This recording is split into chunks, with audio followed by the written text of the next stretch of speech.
Let's see, I could probably tell stories all day. Every song you love, every giant stage of the world has a long road behind it. Your landscape shapes who you are, and music is no different. Because rock and roll is a journey, and there's no Strawberry Fields without the Cavern Club, and no Stairway to Heaven without a quiet stone cottage in Wales, maybe no rock and roll at all as we know it without a studio in Memphis where you could come in, pay a little money, and make a record for your mama.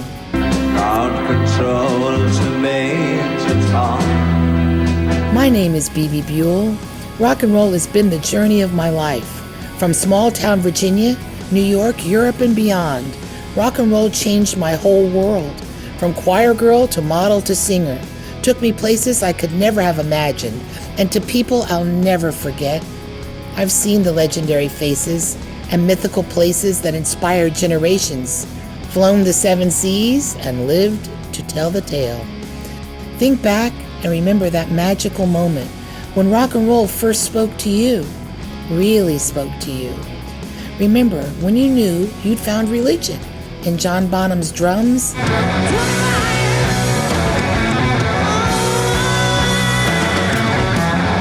in Roger Daltrey's scream,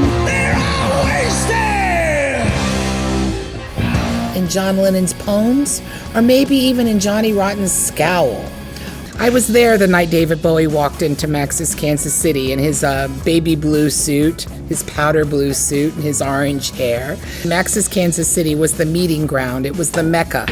It was where everybody congregated, all the artists, the models, the rock stars, the actors, the actresses, the poets. Whatever small town you were in, whatever back street you were on, the music transported you to swingin' London, or to CBGB, to Memphis, or Liverpool, or even to India or Kashmir. Because music is a journey that brings you along, that leads you to your tribe and to who you really are. Standing by the wall, I had a bit of a mishap one time when I was in LA because Todd and I had a huge argument, and he sort of left me at the Continental Hyatt House with no money. If it hadn't been for Levon Helm giving me $100 and paying a night on my room, I don't know what really would have happened. But then in between that, I met Jimmy Page in the elevator, and he decided that he was going to rescue me. So that was quite amazing. I was his date for the Swan Song party when they launched their label, Swan Song.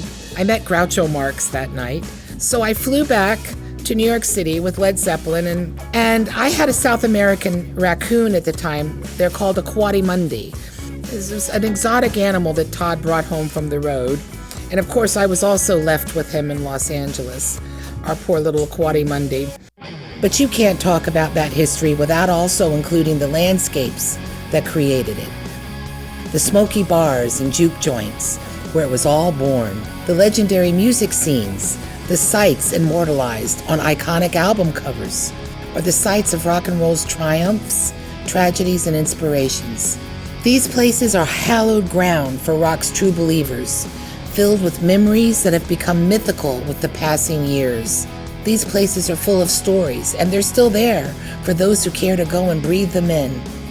My love for music led me down some amazing roads in the golden era of rock and roll, and is still leading me to incredible people and places.